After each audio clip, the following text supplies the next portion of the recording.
ভারত পাকিস্তানের মাঠের লড়াই যেমন তেমন মাঠের বাইরের লড়াই শুরু থেকেই ছড়াচ্ছে উত্তাপ। টুর্নামেন্টের বাকি আর মাত্র কয়েকদিন, তবে এখনও থামেনি তাদের সাপে নেউলে লড়াই। এবারে ভারত ধরেছে নতুন বায়না। আয়োজক পাকিস্তানের নাম তারা জার্সিতে রাখতে চায় না, তবে আইসিসি নাকি জানিয়ে দিয়েছে তা বললে হয় না, রাখতে হবে হোস্ট দেশের নাম, নইলে বিধি বাম, অপেক্ষা করবে শাস্তি। আসন্ন চ্যাম্পিয়ন্স ট্রফি যেন অনন্তকাল ধরে চলা কোনো ধারাবাহিক নাটক, যার যেন শেষই হচ্ছে না। দিন যাচ্ছে, নতুন টুইস্ট নিয়ে হাজির হচ্ছে এক একটা করে পর্ব। শুরুতে এই টুর্নামেন্টের আয়োজন নিয়ে নাটক কম হয়নি। ভারতীয় ক্রিকেট বোর্ডের আপত্তিতে শেষ পর্যন্ত হাইব্রিড মডেলে পাকিস্তান ও সংযুক্ত আরব আমিরাতে অনুষ্ঠিত হতে যাচ্ছে এই টুর্নামেন্ট। অবশ্য আনুষ্ঠানিক আয়োজক হিসেবে নাম থাকবে শুধু পাকিস্তানের। আয়োজক নিয়ে নাটক অবশ্য পুরানো হয়ে গিয়েছে। এরপরের এপিসোডে সম্প্রতি নতুন করে যোগ হয়েছে চ্যাম্পিয়ন্স ট্রফির ফটোশুট ও উদ্বোধনী অনুষ্ঠানে ভারত অধিনায়ক রোহিত শর্মার অংশগ্রহণ নিয়ে নাটক।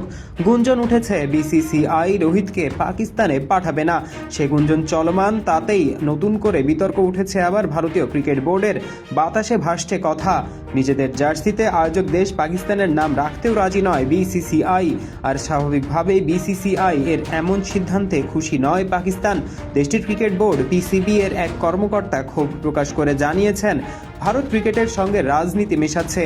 এসব বিষয়ে পদক্ষেপ নেওয়ার জন্য আইসিসির হস্তক্ষেপ কামনা করেছেন তিনি।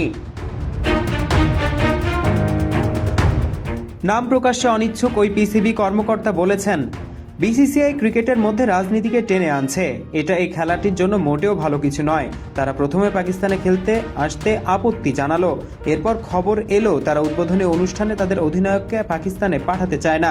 এখন শোনা যাচ্ছে তারা পাকিস্তানের নামও নিজেদের জার্সিতে রাখবে না। এদিকে ভারতের জার্সিতে আয়োজক দেশ হিসেবে পাকিস্তানের নাম না রাখতে চাওয়ার বিষয়ে এবার নিজেদের অভিমত জানিয়েছে আইসিসি।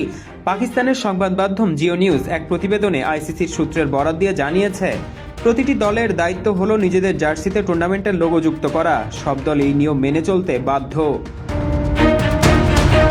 জিও নিউজের প্রতিবেদনে আইসিসি সূত্রের বরাত দিয়ে আরও জানানো হয়েছে, আইসিসির পক্ষ থেকে জানানো হয়েছে কোনো দল যদি আয়োজক দেশের নাম যুক্ত লোগো প্রদর্শন করতে ব্যর্থ হয় তাহলে তাদের কঠিন শাস্তির মুখে পড়তে হবে।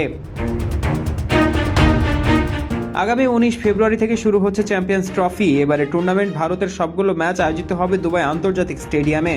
আয়োজক দেশ পাকিস্তান হলেও আগামী 23 ফেব্রুয়ারি গ্রুপ পর্বের লড়াইয়ে ভারতের বিপক্ষে খেলতে মধ্যপ্রাচ্যের দেশটিতে যেতে হবে বাবর আজম, মোহাম্মদ রিজওয়ানদের। পারভেজ ইমাম, অন ফিল্ড।